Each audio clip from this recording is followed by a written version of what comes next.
So now what I've done here is I have the axle chained up to the frame on both sides, so that way I don't have to lift this axle back out, because as you guys seen in the last video, it's a very big pain lifting this axle out. So I have this side here that I have not done yet. As you can see, there's 4 leaves, and then the main helper, so that's like the overload. Now that leaf I've already removed. So technically there was 5 leaves and an overload. Now this side here, I've done everything that I want to do to it. As you can see, it's only got 3 leaves, so I've removed 2 of the leaves. I've removed the middle leaf and the baby leaf. So that's 2 of them gone, but I still have the overloads, just because later on I'll probably do something where it bolts to this and clips around here, so that way it helps eliminate axle wrap. Now I took the torch, I heated up this one only, I bent it down straight, I slid out the leaf. As you can see, the 2 of them are sitting there, which are from this side. And then once it was out, I heated this back up with the torch, trying not to put the heat into the springs.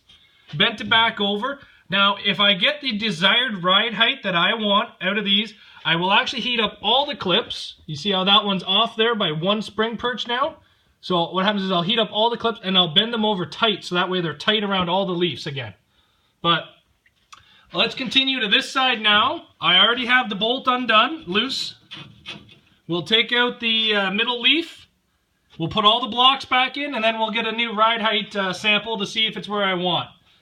Now, where this axle sits now is about where I want to go. So realistically, I want to be about 2 inches off of the frame, and the pumpkin will fit just right up inside there, and it clears everything.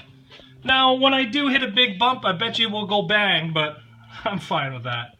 Let's get this thing down and do the, let's get the other side out, and then we'll get it down and check out ride height. Okay, we have it lowered down now. We have the weight on the rear leaf springs.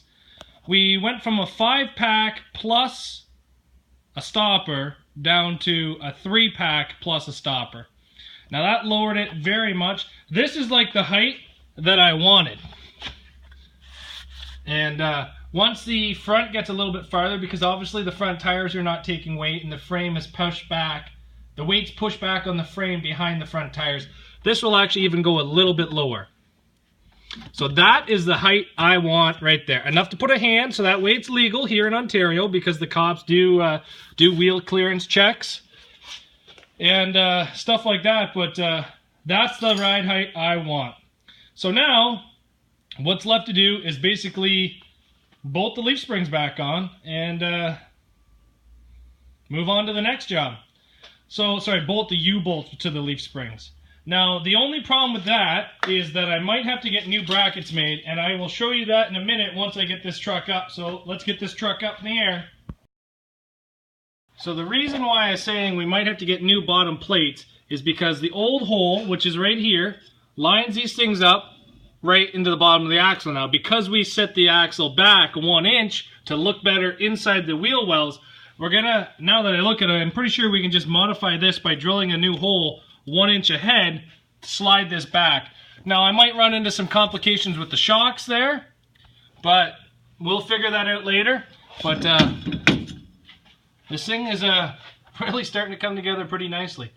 What we're going to do is we're going to weld all this inside the truck to the axle, so that's one less thing we have to worry about bending and twisting on us. Yeah, so I'm really overall happy with this. The last thing that we got to do is we got to find dead center of this axle, and then we got to find the frame. We got to measure out from frame to frame rails, find the center, hang plumb bobs, find the center of the frame on the axles. I want to make sure this axle is 100% straight and secure and square in the back of this truck. But everything's getting done, and I'm pretty happy with the progress on this. So let's get inside and get ready for work tonight.